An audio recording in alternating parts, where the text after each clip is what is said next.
ప్రకటించడానికి దేవుడు ఏర్పాటు చేసుకున్నాడు. ప్రపంచం అప్పటి వరకు మరణ భయం చేత ఉంది. హెబ్రీయులకు రాసిన పత్రిక 14వ అధ్యాయం, హెబ్రీయులకు రాసిన పత్రిక 2వ అధ్యాయం 14వ వచనంలో ఉంటుంది ఆ మాట. హెబ్రీయులకు రాసిన పత్రిక 2వ అధ్యాయం 14వ వచనంలో ఆ మాట ఉంటుంది. మరణ భయం చదువుతారు ఎవరైనా? హెబ్రీయులకు రాసిన పత్రిక 2:14. కాబట్టి ఆ పిల్లలు రక్త మాంసములు గలవారైనందున ఆ ప్రకారమే మరణము యొక్క బలము గలవారిని, అనగా అపవాదిని మరణము ద్వారా నశింపజేయుటకు జీవిత కాలమంతయు మరణ భయము చేత దాసులకు లోబడిన వారిని విడిపించడానికి ఆయన కూడా రక్త మాంసంలో పాల్పడింది. ప్రియమైన వాళ్ళారా, 2000 సంవత్సరాల క్రితం ఆ యేసుక్రీస్తు వారి భూమి మీదకి వచ్చి ప్రపంచ మానవులను రక్షించాలనే ఉద్దేశంతో మరణానికి భయపడుతున్న వారందరినీ కూడా, మరణ భయము చేత ఉన్న వారిని విడిపించడానికి ఆయన కూడా రక్త మాంసంలో పాలుపడాడు. దేవునికి స్తోత్రం కలుగును గాక. కొరింథీయులకు రాసిన పత్రికలో అంటాడు, 15వ కొరింథీయులకు రాసిన మొదటి కొరింథీయులకు రాసిన పత్రిక 15:52-53 ఓ మరణమా నీ విజయం ఎక్కడా? మరణాన్ని అంటున్నాడు దేవుడు. ఎక్కడా? మానవులందరినీ భయపెట్టావు కదా, ఇదిగో నేను మరణాన్ని గెలిచి లేశాను, మరణం నుండి తిరిగి నేను పునరుత్థానంగా లేశాను, మరణమా నువ్వు ఓడిపోయావని చెప్పి మరణాన్ని మరణింపజేశాడు యేసుక్రీస్తు వారు. ప్రియమైన దేవుని బిడ్డలారా, ఇక్కడ యెషయా గ్రంథం 55:8 అంటున్నాడు, మీ తలంపులు నా తలంపులు అంటూ కాదు. మన ఆలోచనలన్నీ ఎప్పుడు లిమిట్ గానే ఉంటాయి. ఈరోజు దేవుడు లోకాన్ని ఎంతో ప్రేమించాడు. యోహాను సువార్త 3:16 అంటే ఎంతగా ప్రేమించాడు అంటే, ఒక తల్లి ఉదయం మధ్యాహ్నం సాయంత్రం పిల్లలకు భోజనం సిద్ధపరిచి భర్తతో అంటుంది, నేను నా పిల్లల కొరకు ఎంతో ప్రయాసపడి వాళ్ళకు భోజనం సిద్ధపరుస్తున్నాను, నా పిల్లల్ని పోషిస్తున్నాను, నా పిల్లల్ని నేను సాకుంటున్నాను, లేకుంటే నా బిడ్డలను నేను సంరక్షిస్తున్నానని చెప్తారు. ఈరోజు ఇంట్లో ఉన్న 2 బిడ్డల కోసమే తల్లిదండ్రి ఇంత ప్రయాసపడితే ప్రపంచంలో ఉన్న 750 కోట్ల మందికి దేవుడు ఉదయము మధ్యాహ్నము సాయంత్రం భోజనాన్ని సమకూరుస్తున్నాడు. గట్టిగా చప్పట్లు కొడదాం. దేవునికి స్తోత్రం. మన దేవుడు సర్వశక్తి గల దేవుడు. ఎలాగా అంటే, ఒక తల్లి ఒక తండ్రి 2 పిల్లల కోసం ఎంతో ప్రయాసపడి పిల్లలను పోషిస్తే వాళ్ళను సాకలేక వాళ్ళను సాధలేక ఎంతో ప్రయాసపడుతున్నారు, ఎంతో కష్టపడుతున్నారు. కానీ దేవాతి దేవుడు, ఈ భూమిని సమస్తాన్ని కలిగేసిన ఆ సర్వలోకనాథుడు ఈ ప్రపంచంలో ఉన్న 730 కోట్ల మందిని 3 పూటల భోజనం పెట్టి పోషిస్తున్నాడు. దేవునికి స్తోత్రం. వాళ్ళకి కావలసిన పంటలన్నీ పండింపజేస్తున్నాడు, వాళ్ళకి కావలసిన గాలినంతా విస్తరింపజేస్తున్నాడు, వాళ్ళకి కావలసిన నీరునంతా కూడా సముద్రంలో ఉన్న ఉప్పు నీరును ఆవిరి చేసి ఫిల్టర్ చేసి మానవులు నివసిస్తున్న ప్రాంతాలకు తీసుకొచ్చి కుమ్మరిస్తున్నాడు. మానవులకు కావలసిన గాలిని, నీరును, పంటలను, వెలుతురును, వేడిమిని అన్ని సమకూరుస్తున్నాడు.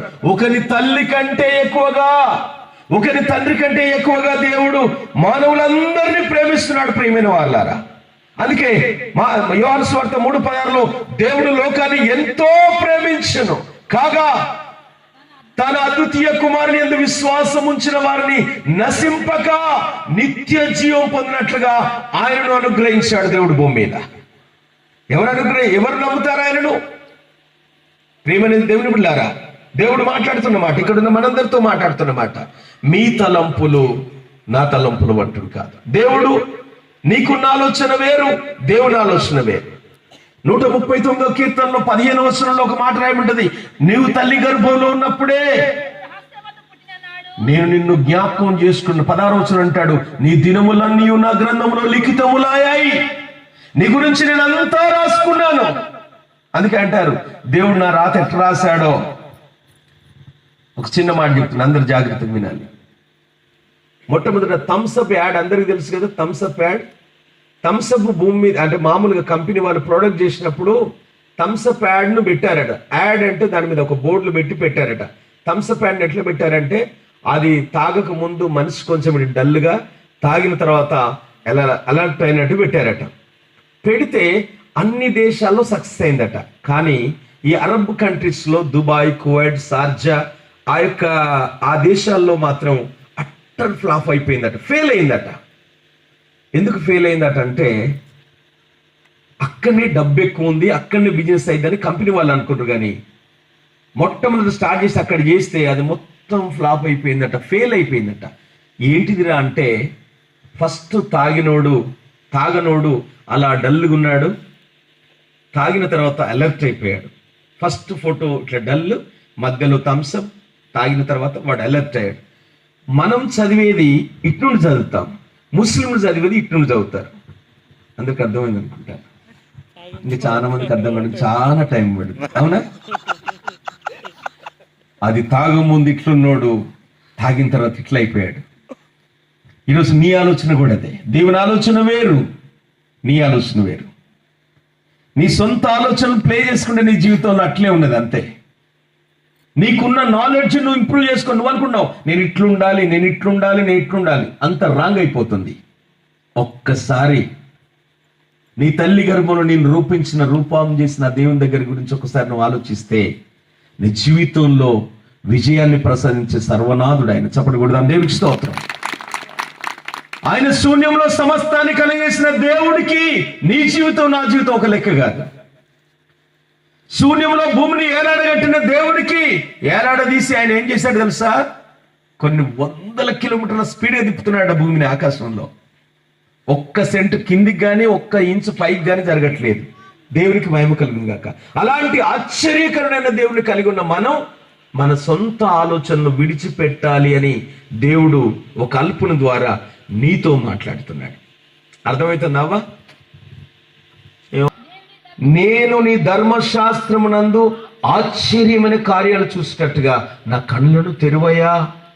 ప్రేమ దైవ దేవులారా, మరి మీరు ఎంతో ప్రత్యేకించబడిన వాళ్ళు. దేవుడు అంటున్న మాట, అయ్యా దావీదు అంటున్నాడు, అయ్యా ఆశ్చర్యమైన కార్యాలు నా జీవితంలో చూడాలి, నీ గ్రంథంలో చూసినట్టు నా కళ్ళను తెరవయ్యా. ఎందుకంటే నీ మాటలు నేను చూసినప్పుడు, నీ మాటలు నేను ధ్యానించినప్పుడు, దావీదు మొదటి కీర్తనలో అంటాడు, నీ వాక్యము దివారాత్రములు ధ్యానించేవాడు నీటి కాలువలో నాటబడిన చెట్టు వలె, ఆకు వాడక కాలమందు ఫలమిచ్చి చెట్టు వలె ఉంటాడు. నీ వాక్యాన్ని ఎవడైతే ఉదయం సాయంత్రము ధ్యానిస్తాడో, వాక్యాన్ని చదువుతాడో, వాక్యంలో పరమార్థాన్ని అర్థం చేసుకుంటాడో వాడు నీటి కాలువలో ఎవరు